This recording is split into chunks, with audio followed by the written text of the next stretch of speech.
Hey, everybody, welcome back. It's the 12-week year accountability group. Thank you for showing up. Today, I have a topic, cross analysis versus template and tracking. So I just want to go over this very specific thing. One, my name is Mickey Myquworth. Thank you for showing up. This is for the accountability group for the book, The 12-Week Year, where we take 84 days.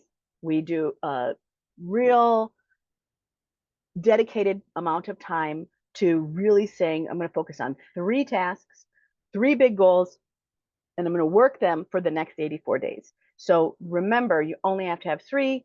If this is your first time, your last time, your 5th time, whatever, I will tell you that every time you pick a goal, you'll pick up something different because the goal and the way you did it the last round will never be the same as you do it the next round. So you will keep evolving because your goals will evolve.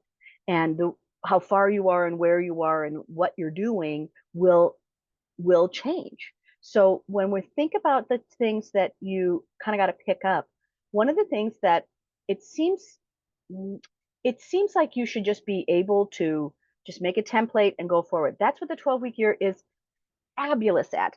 And I think that it's better than most everything because it's a system that makes sense, that if you have support, everyone to do well in that book needs support. So if you're getting it online here, yay! But you have to be accountable to yourself. And it is much easier to be accountable to yourself when you have other people that are going through it at the same time and you can see how they reframe things. So when we're talking about today is I'm really talking about the beginning of the week and the end of the week. And a lot of people are doing those both on Sundays, that they're reviewing the week that they just had, and that's the cross analysis. That's really to review the week you had is a different set of skills than the skills that you're using to plan your week. So ending your week is very different. And that's where it's cross analysis. That's where you're going to really look at what you got done, how you did it, was it working? Is this the right thing for you? And you want to write notes because you need the notes. If you are going to keep recreating greatness, you have to look back at what you're having. What you rob yourself of if you are not time blocking, if you are not writing things down, what you rob yourself of is data. And data is proof. And we all need proof. So if you are not doing that thing, you are robbing yourself of an essential tool that you will need to move forward. So if you are someone who is avoiding time blocking, accountability is especially in high achievers, they don't actually like accountability because it's attached to a lot of negative stuff. Whereas accountability, what I remind people about is it's just teaching you to keep promises to yourself. It's not necessarily doing other people's tasks. It's keeping promises to yourself. So when you are thinking about what are you doing, every time that you come up to a task and you notice that you're not doing it over and over again, that's the work. That's the emotional work of prosperity that you get to work on. And you get to work on it with other people. So you don't have to hide it. You don't have to feel weird about it. Some people, it's grief. Some people, it is that there is unfinished business there. So think about your cross analysis as the end of the week process, and you're templating and you're tracking at the beginning. So when you're looking at that beginning of the week, I'm going to go, okay, here's my goals. I'm going to refresh my mind. What am I doing? Why am I doing it? Who am I doing it for? Is this meaningful, right? What are my values? That I'm looking at that, templating the week. I'm saying, these are the times that are here. This is when I can get this done. And now I'm going to just track that I got that done. At the end of the week, for most people, is Sunday. And Sunday is also their planning day. So these are 2 different sets of skills. And that's why I think you should do your cross analysis first. And cross analysis is really to say, let me look back at my week at what got done. And I don't care how you track yours. I was just looking on my desk because I do this. Well, let me grab it. Let me share something with you. let me share something with you. How does Mickey manage this? Is that I keep all my to-do lists of all the things that I got done, and I put them in my win folder. And that way I know that this is complete, because every day I've got a 3x5 card, because that's how I live my life. So you may be tracking it on the tools that we gave you, the templates, but you may not. And then I have another bin. And that other bin, also within reach of my desk, is the not yet. Notice it's a lot. Uh, Notice that the camera doesn't actually help me here. Notice it's a lot fewer. So that is a visual reminder of how many do I have not yet done versus how many do I have done. So it's important for me to not have the not yet folder full. So, and managing this camera is just it's just another fun part of working on YouTube with you. So sometimes I don't get things done. I'm not going to hide the fact that I don't get them done. I'm not going to let them keep running up on my desk, but I am going to go, okay, I don't have time to get this done yet. Let me throw it in there and I'm going to put it on. I want to be able to get that done, but I can't do it yet. So let me throw it in there and off it goes. So it takes it out of my flow. So sometimes I write it down, but I just can't get it done. One of them was this, I have this amazing habit where I love to buy amazing lighting, but I don't think about the fact that that lighting might come from another country or it has a very weird light bulb. And I have done this for all of my properties, is that I buy these weird lights and they require weird light bulbs. So one of the things that was in my not yet is that I had to find this certain kind of light bulb that I needed to not run hot, that I needed an LED and blah, blah, blah, blah, blah. So, right, sometimes you're going to put something on the list because it just came into your head that needs to be solved, but sometimes it's just not going to work yet. It's just not, it's not today.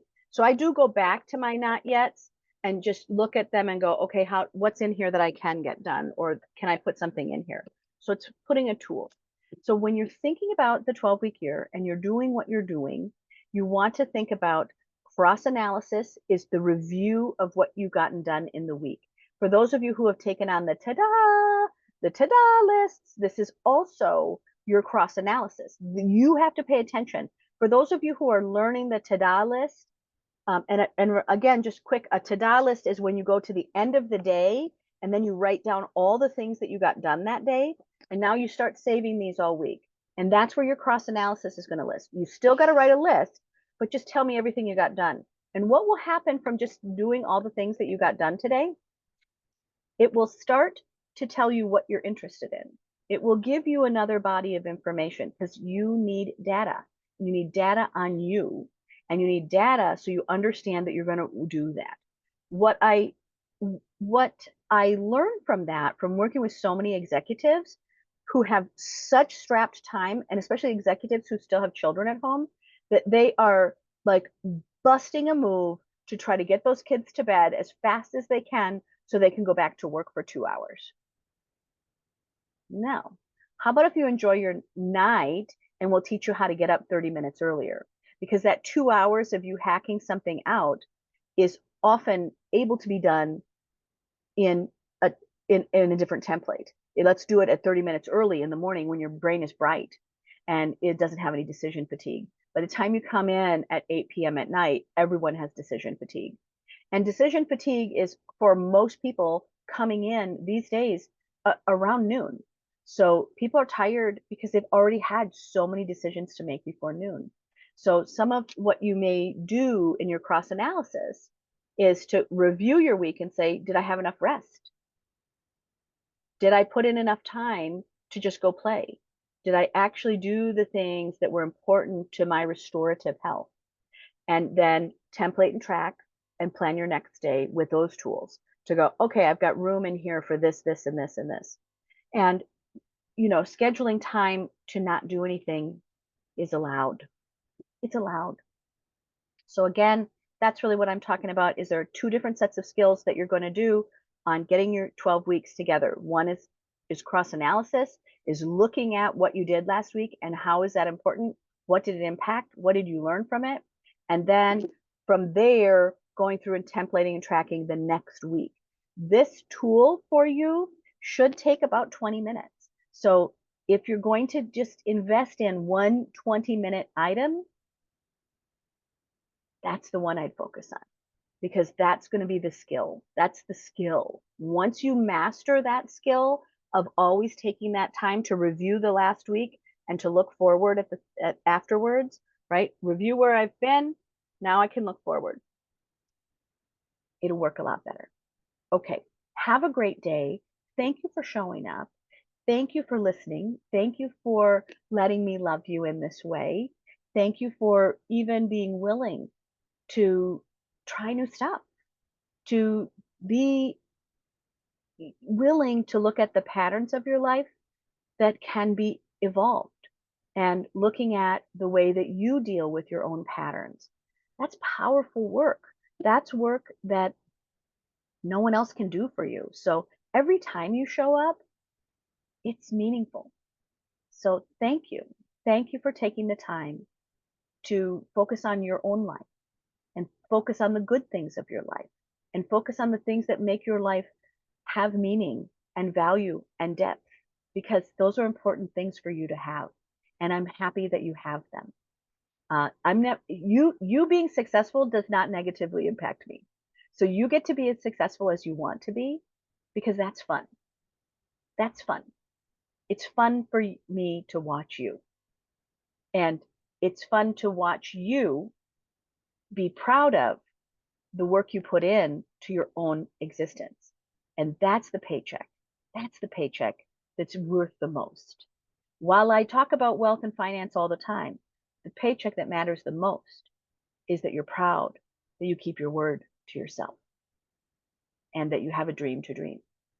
And that's the work you're doing. So thank you. I will see you real soon.